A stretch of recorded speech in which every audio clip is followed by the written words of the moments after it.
नमस्कार दोस्तों, स्वागत है आपका हमारे यूट्यूब चैनल सीयू नौकरी ऑफिशियल में।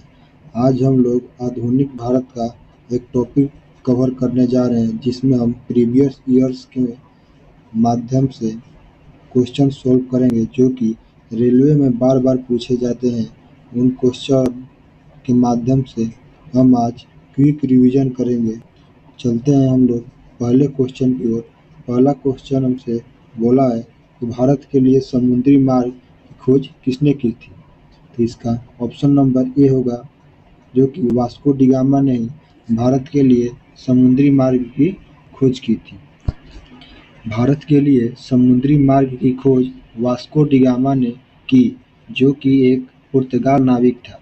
वह अब्दुल मनिक नामक गुजराती पथ प्रदर्शक की सहायता से कलिकट के प्रसिद्ध बंदरगाह कपकडाबू नामक स्थान पर 17 मई 1998 ईस्वी को पहुंचा। यहाँ के स्थानीय शासक, जिसकी पैतृक उपाधि जमोरिन थी, उसी ने वास्को डी गामा का स्वागत किया। अब हम लोग अगला क्वेश्चन देखेंगे। ये बोल रहा है कि भारत में पूर्वी तट पर स्थित इनमें से किस स्थान पर 1611 ईस्वी में अपना पहला कारखाना खोला गया? तो ये आपसे पूर्वी तट के बारे में पूछा गया है। तो पूर्वी तट में आपका ऑप्शन नंबर बी होगा, जो कि मसूलीपट्टनम में है। अब हम लोग पढ़ेंगे कि भारत में पूर्वी तट पर स्थित मसूलीपट्टनम में 1611 ईस्वी में अंग्रेजों ने अपना पहला कारखाना खोला। उल्लेखनीय है कि भारत में आने वाली यूरोपीय शक्तियों में सबसे पहला आगमन पुर्तगालियों का था। तो अब हम लोग अगला क्वेश्चन देखेंगे। भारत में समुद्री मार्ग की खोज पहली बार किसने किया था? तो इसका ऑप्शन नंबर ए होगा, पुर्तगाली ने। भारत के समुद्री मार्ग की पहली बार खोज पुर्तगाल निवासी वास्को डी गामा ने 20 मई 1498 को की थी। अमेरिका के समुद्री मार्ग की खोज कोलंबस ने 1492 में किया था। तो ये भी क्वेश्चन आपसे पूछ सकता है कि अमेरिका की समुद्री मार्ग की खोज किसने और कब की थी? तो इसका ऑप्शन ये हो जाएगा, कोलंबस। और कब किया था? तो 1492 में। अगला क्वेश्चन हम लोग देखते हैं। अगला क्वेश्चन है, गोवा को पुर्तगालियों से स्वतंत्रता किस वर्ष प्राप्त हुई? तो इसका ऑप्शन नंबर सी हो जाएगा, 1961 ईस्वी में। 15 अगस्त 1955 ईस्वी को गोवा को पुर्तगाली शासन से मुक्त कराने के लिए 3000 सत्याग्रहियों ने अहिंसक आंदोलन शुरू किया और जनता के जनमत संग्रह की मांग की, परंतु पुर्तगाली सेनाओं ने निहत्थ जनता पर गोली चलाकर भारत सरकार को हस्तक्षेप करने के लिए विवश किया। परिणामतः भारतीय सेना ने गोवा में ऑपरेशन विजय। तो ये भी आपसे क्वेश्चन पूछ सकता है कि किस ऑपरेशन के तहत गोवा को पुर्तगालियों से मुक्त कराया गया था? इसका आंसर हो जाएगा ऑपरेशन विजय। 19 दिसंबर 1961 को पुर्तगालियों से गोवा, दमन व दीव मुक्त करा लिया गया तथा तीनों को सम्मिलित करके केंद्र शासित बनाया गया और 30 मई 1987 ईस्वी को गोवा को भारत का 25वां प्रांत बनाया गया। यहाँ से भी एक क्वेश्चन बन सकता है कि भारत का 25वां राज्य कौन सा है? तो वो हो जाएगा आपका गोवा, जो कि 30 मई 1987 को दर्जा मिला है। अगला क्वेश्चन हम लोग देखते हैं। भारत अगला क्वेश्चन है, पुर्तगालियों द्वारा गोवा पर कब कब्जा किया गया था? तो इसका ऑप्शन नंबर सी होगा, जो कि 1510 ईस्वी में पुर्तगालियों द्वारा गोवा पर कब्जा किया गया था। तो अब हम लोग पढ़ेंगे कि भारत में पुर्तगालियों द्वारा गोवा पर कब्जा 1510 ईस्वी में किया गया था। पुर्तगाली वायसराय अल्फांसो द अल्बुकर्क ने 1510 ईस्वी में बीजापुर के सुल्तान यूसुफ आदिल शाह को हराकर गोवा को अपने कब्जे में कर लिया था। अगला क्वेश्चन हम लोग देखेंगे। अगला क्वेश्चन है, इनमें से कौन से खोजकर्ता भारत आना चाहता था किंतु इसके बजाय अमेरिका के तट पर पहुंचा? तो इससे पहले वाले क्वेश्चन में हम लोग पढ़ा था कि भारत की खोज वास्को डी गामा ने किया था और अमेरिका की खोज 1492 ईस्वी में क्रिस्टोफर कोलंबस ने किया था। तो इसका ऑप्शन नंबर सी हो जाएगा। क्रिस्टोफर कोलंबस ने अमेरिका के तट पर पहुंच गया था।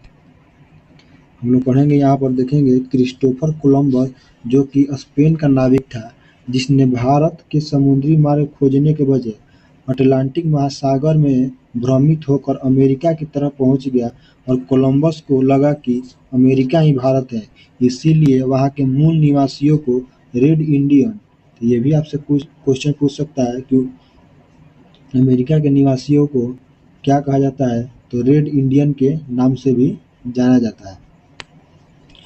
तो अगला क्वेश्चन हम लोग देखेंगे। अगला क्वेश्चन है कि ईस्ट इंडिया कंपनी ने भारत के किस शहर में अपना पहला व्यापारिक केंद्र स्थापित किया था? तो इसका ऑप्शन नंबर डी हो जाएगा, जो कि सूरत है। अब हम लोग पढ़ेंगे 31 दिसंबर 1600 ईस्वी को इंग्लैंड की महारानी एलिजाबेथ प्रथम को कंपनी को 15 वर्षों के लिए पूर्वी देशों के साथ व्यापार का एकाधिकार प्रदान किया। भारत में व्यापारिक फैक्ट्री स्थापित करने का प्रथम प्रयास कैप्टन हॉकिंस के आगमन से हुआ। 1618 ईस्वी में जेम्स प्रथम के दूत के रूप में हॉकिंस सूरत पहुंचा। सूरत में पहुंचा था कौन? जेम्स प्रथम। वह अकबर के नाम का लिखा जेम्स प्रथम का पत्र लेकर मुगल बादशाह जहांगीर के दरबार में पहुंचा और सूरत में व्यापारिक फैक्ट्री खोलने की अनुमति मांगी।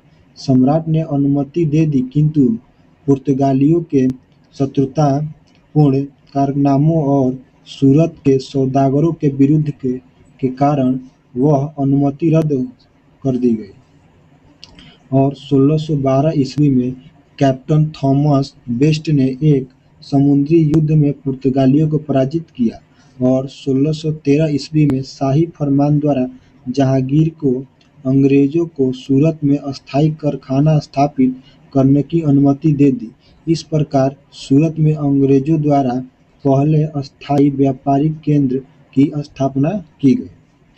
अब हम लोग अगला क्वेश्चन देखेंगे। अगला क्वेश्चन है कि बंगाल का पहला अंग्रेजी कारखाना 1651 ईस्वी में किस नदी के तट पर स्थापित किया गया था?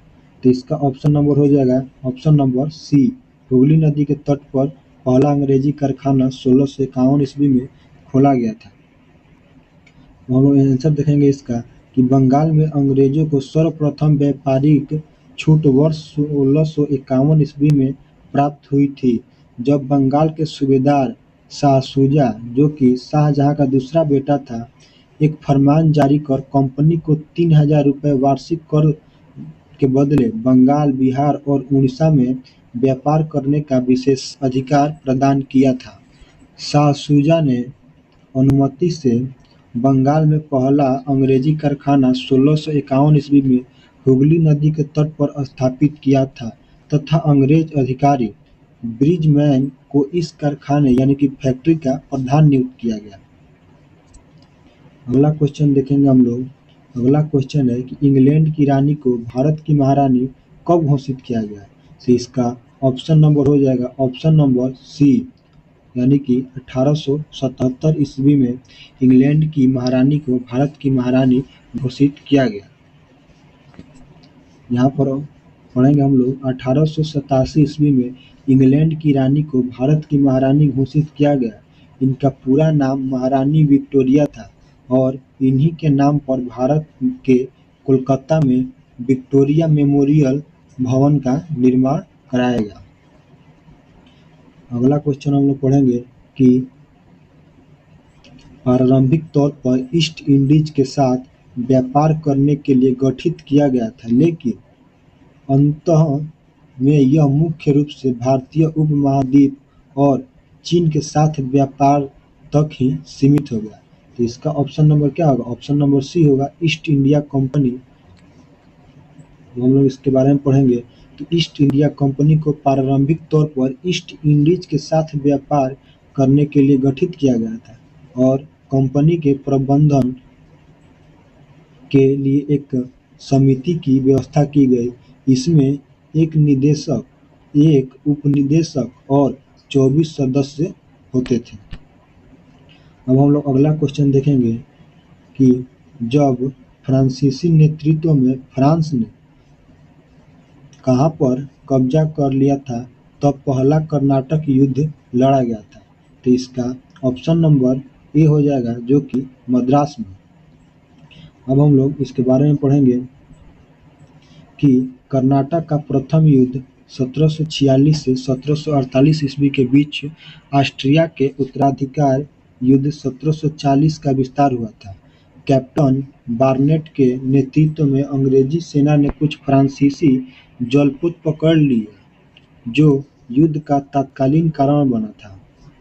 इसके परिणामस्वरूप मॉरिशस के फ्रांसीसी गवर्नर ला बोurdonने ने मद्रास पर एकाधिकार कर लिया और प्रथम कर्नाटक युद्ध कैप्टन पैराडाइस की फ्रांसीसी सेना तथा महफूज खां के नेतृत्व वाली नवाब की सेना के मध्य लड़ा गया। फ्रांसीसी ने नवाब की सेना को सेंट थोमे, कौन सा स्थान था, तो सेंट थोमे नामक स्थान पर पराजित किया। इस युद्ध की समाप्ति यूरोप में एक्स-ला-शापेल की संधि, जो कि 1748 ईस्वी में हुई थी, क्योंकि इस संधि के कारण ऑस्ट्रिया का उत्तराधिकार का युद्ध भी समाप्त हो गया और इस संधि से अंग्रेजों को मद्रास पुनः वापस मिल गया। तो हम लोग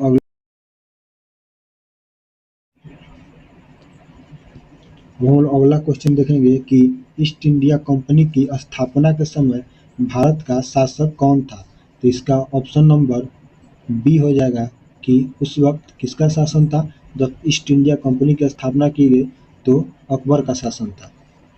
अब हम लोग इसके बारे में पढ़ेंगे कि अंग्रेजों ने पूर्व में अपनी व्यापारिक गतिविधियों के लिए ब्रिटिश ईस्ट इंडिया कंपनी नामक कंपनी बनाई, जिसकी स्थापना 1599 ईस्वी में इंग्लैंड के एक मर्चेंट एडवेंचर्स नामक दल द्वारा the United company of merchants of London trading into the east Indies के नाम से की थी। दिसंबर 1600 ईस्वी में ब्रिटेन की महारानी एलिजाबेथ प्रथम ने ईस्ट इंडिया कंपनी को पूर्व एवं दक्षिण पूर्व भारत के साथ व्यापार के लिए 15 वर्ष, कितने वर्षों के लिए, तो 15 वर्षों के लिए अधिकार प्रदान किए। उस समय भारत का शासक मुगल सम्राट अकबर था, जिसका शासन 1556 ईस्वी से 1605 ईस्वी तक था। इस मुगल काल का सबसे महान शासक था। हम लोग अगला क्वेश्चन देखेंगे कि भारत में फोर्ट विलियम किस नदी पर स्थित है। तो इसका ऑप्शन नंबर क्या हो जाएगा, ऑप्शन नंबर बी, जो कि कहाँ पर है, कोलकाता में। भारत में फोर्ट विलियम कोलकाता में हुगली नदी के किनारे पर बना एक किला है। इस किले का निर्माण 1781 ईस्वी में हुआ था।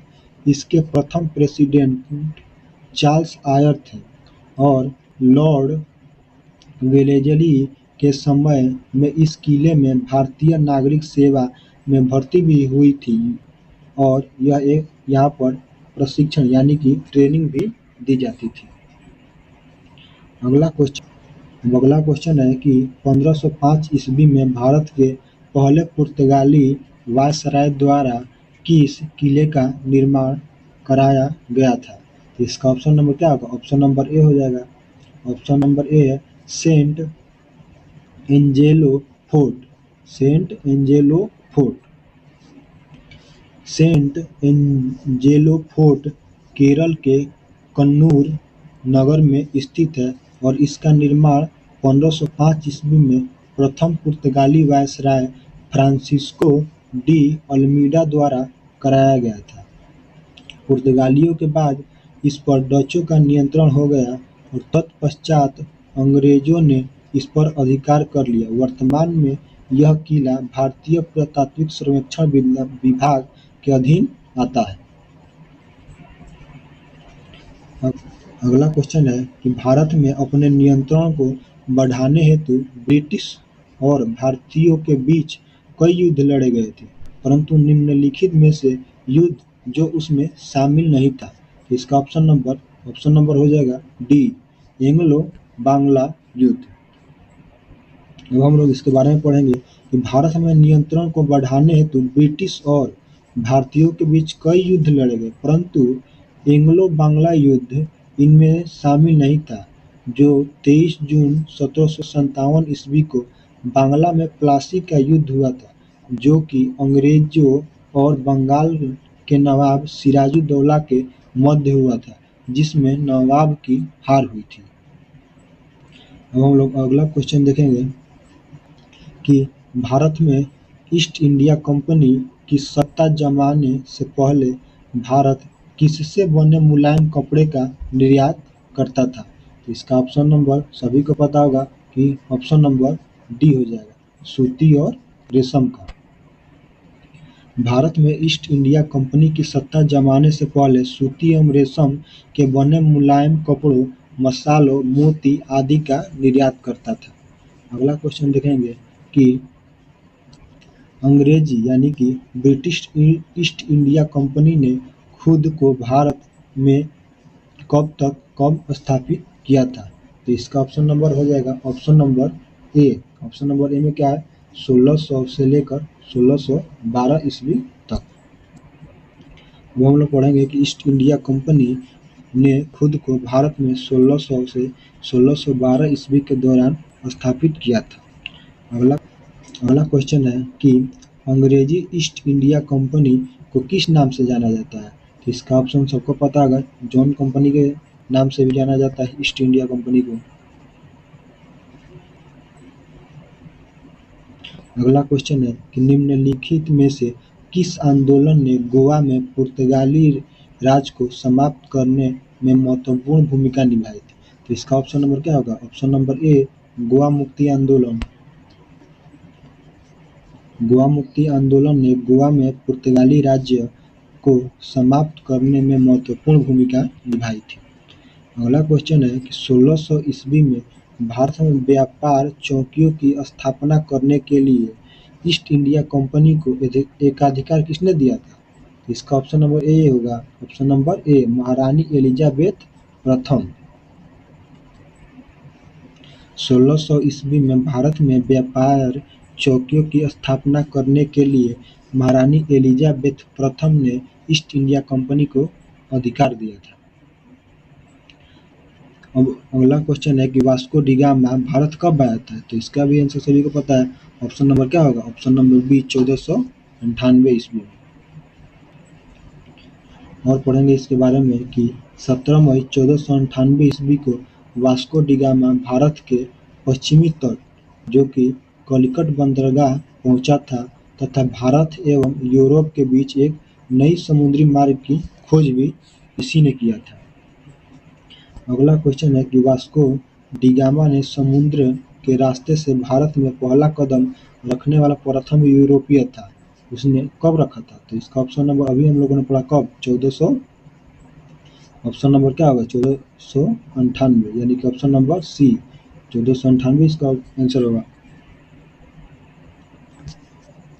अगला क्वेश्चन है कि पुर्तगाली व्यापारी गोवा की भूमि पर पहली बार किस सदी में पहुंचे थे? इसका ऑप्शन नंबर क्या होगा? 1600 में पहुंचे थे, तो क्या ऑप्शन होगा? ऑप्शन नंबर सी, 16वीं सदी में। देखिए इसका आंसर सी है। 1502 ईस्वी में वास्को डी गामा दूसरी बार भारत आया और 1503 ईस्वी में पुर्तगालियों ने कोचीन में पहली व्यापारिक फैक्ट्री स्थापित की। व्यापारिक संबंधों की स्थापना हो जाने के बाद भारत के कलिकट, कन्नूर और कोचीन प्रमुख पुर्तगाली केंद्रों के रूप में उभरे। 1510 ईस्वी में पुर्तगाली गवर्नर अल्बुकर्क ने बीजापुर के आदिल शाही सुल्तान से गोवा जीत लिया और गोवा की विजयी ने दक्षिण पश्चिम समुद्र पर पुर्तगाली नौसैनिक प्रभुत्व की मुहर लगा दी। अगला क्वेश्चन है कि यूरोपीय व्यापारी 1498 ईस्वी में पुर्तगाली अन्वेषक वास्को डी गामा के आगमन के साथ पहले भारतीय तटों पर किस शहर के नज़दीक पहुँचे थे? इसका ऑप्शन नंबर क्या होगा? हम लोगों ने पढ़ा था कि कलिकट में पहुँचा था। अगला क्वेश्चन है कि पुर्तगाली खोजकर्ता वास्को डी गामा पहली बार समुद्र रास्ते भारत कहाँ उतरा था? तो इसका ऑप्शन नंबर क्या होगा? केरल में पहुंचा था। केरल में बंदरगाह कौन था? कपक डागू नामक बंदरगाह पर पहुंचा था। अगला क्वेश्चन है कि पुर्तगालियों द्वारा वर्ष 1662 ईस्वी में इंग्लैंड के राजा चार्ल्स द्वितीय को पुर्तगाल के राजा की बहन से शादी करने पर दहेज के रूप में किस भारतीय शहर को उपहार स्वरूप दिया गया था?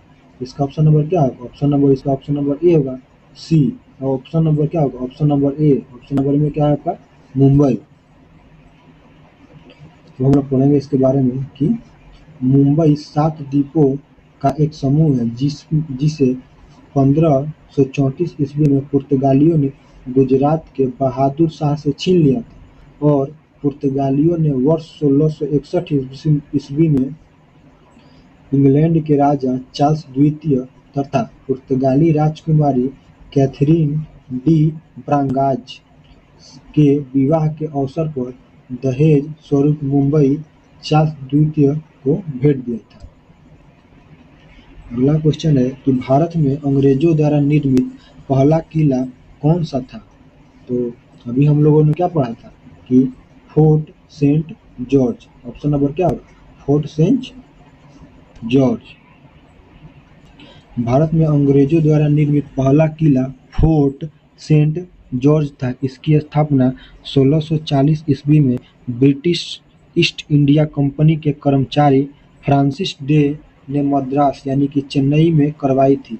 इस किले को व्हाइट टाउन क्या बोलते हैं? इस किले को व्हाइट टाउन के भी नाम से जाना जाता है। अगला क्वेश्चन है केप ऑफ गुड होप कहाँ स्थित है? इसका ऑप्शन नंबर क्या होगा? ऑप्शन नंबर बी दक्षिण अफ्रीका में। केप ऑफ गुड होप को उत्तमासा अंतरिप भी कहा जाता है। यह दक्षिण अफ्रीका के पश्चिम तट पर स्थित है।